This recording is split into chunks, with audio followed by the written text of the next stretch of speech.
Students, welcome back. Today we are going to solve sum number 9 given on page number 26 from exercise 1.2. 7 speakers A, B, C, D, E, F, G are invited in a program to deliver speech in a random order. So 7 जने हैं जिन्हें speech देने के लिए एक programme में बुलाया गया है. Now when the speakers are going to deliver the speech, they are going to be called in a random order.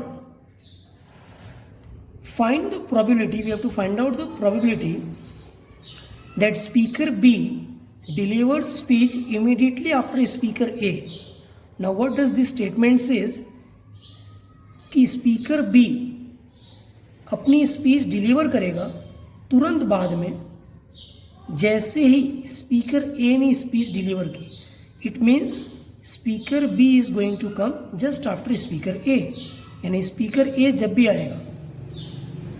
आएगा 7 स्पीकर में से जब भी स्पीकर ए आएगा, चाहे वो सी के बाद आए, डी के बाद आए या जब लास्ट में आए, जब भी स्पीकर ए आएगा उसके बाद में ही स्पीकर बी आएगा, उसके तुरंत बाद में. मतलब कहीं ना कहीं दोनों साथ में आएंगे.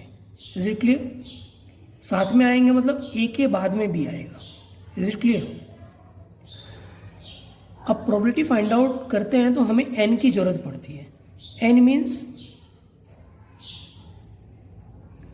टोटल पॉसिबल वेज, यानी total outcomes. N means total possible outcomes. तो यहाँ पे हमें क्या करना है? हमें अरेंज करना है. Is it clear? अरेंज करना है तो अरेंज करना है मतलब परमिटेशन. सो टोटल कितने प्लेसेस हैं?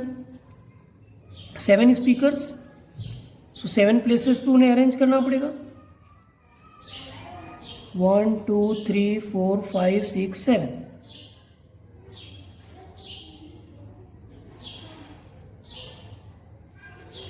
As I have explained in the previous video, NPR. N means total things. तो टोटल कितने लोग हैं?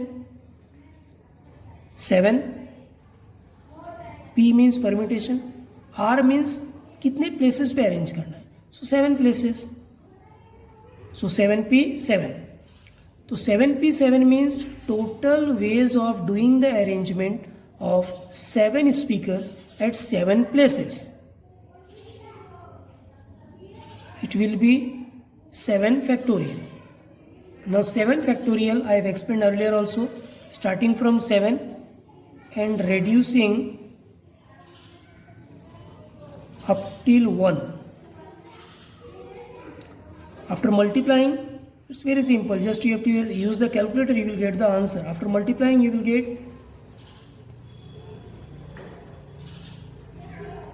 5040. So this is our n. मतलब टोटल कितने तरीके हैं सातों को अरेंज करने के लिए विदाउट कंसीडरिंग द कंडीशन. ये जो हमें प्रोबेबिलिटी फाइंड आउट करना है वो अभी हमने कंसीडर नहीं किया हुआ, सिर्फ अरेंज करना है. तो टोटल कितने तरीके हैं सभी को अरेंज करने के लिए रैंडमली. Is it clear? अब जो हमें प्रोबेबिलिटी फाइंड आउट करना है उसे इवेंट ए कंसीडर करेंगे. So event A is equal to speaker B delivers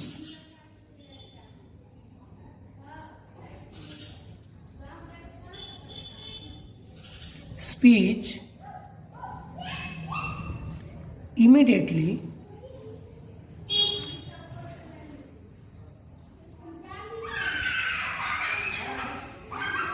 after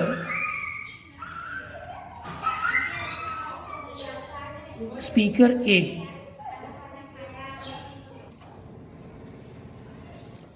Okay, so this is our event A. 1 2 3 4 5 6 7. 7 places are there.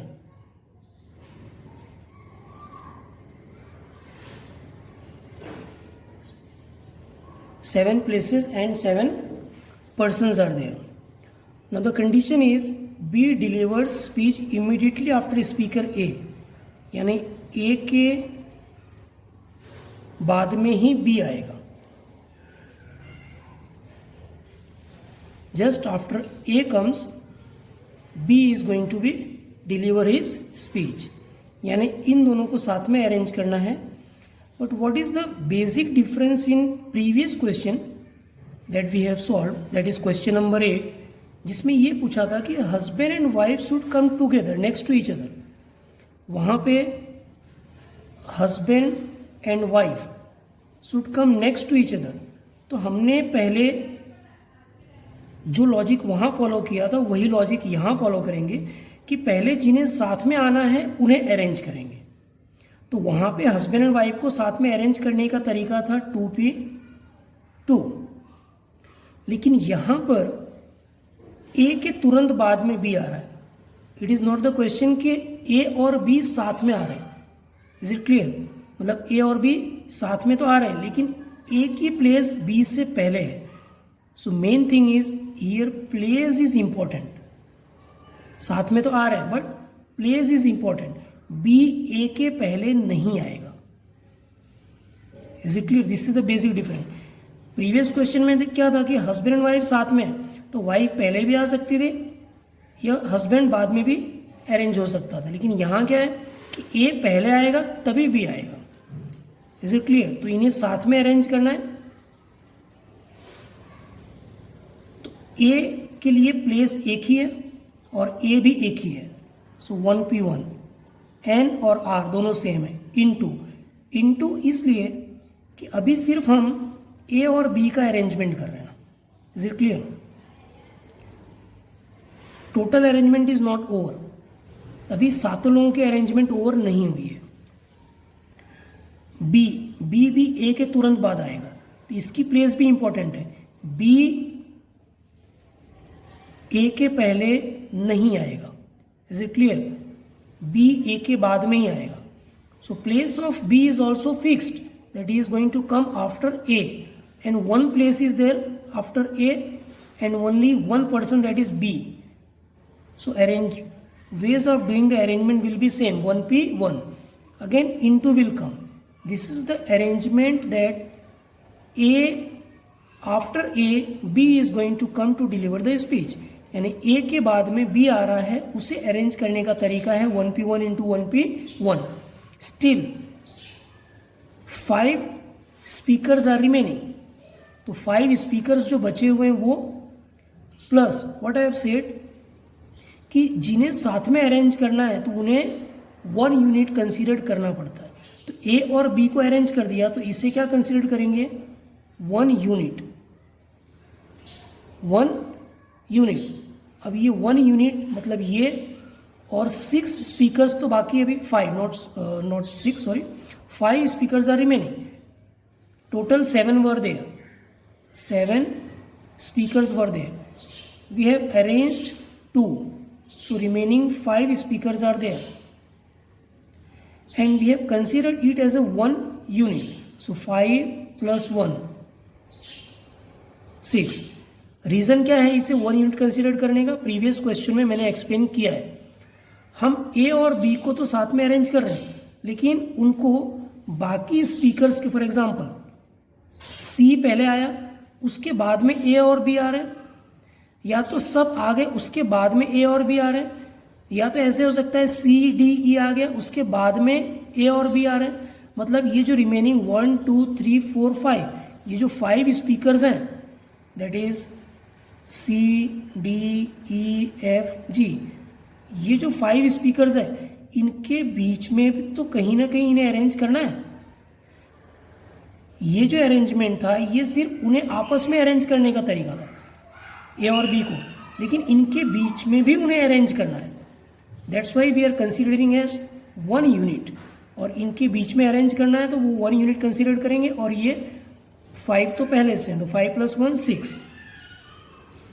So 6p6. This will be 1 into 6 factorial. 6 into 5 into 4 3 into 2 into 1. So our answer will be 720. This will be M. Now we have to find out probability. So P of A is equal to M upon N. A means event and event is speaker B delivers speech. immediately after speaker A.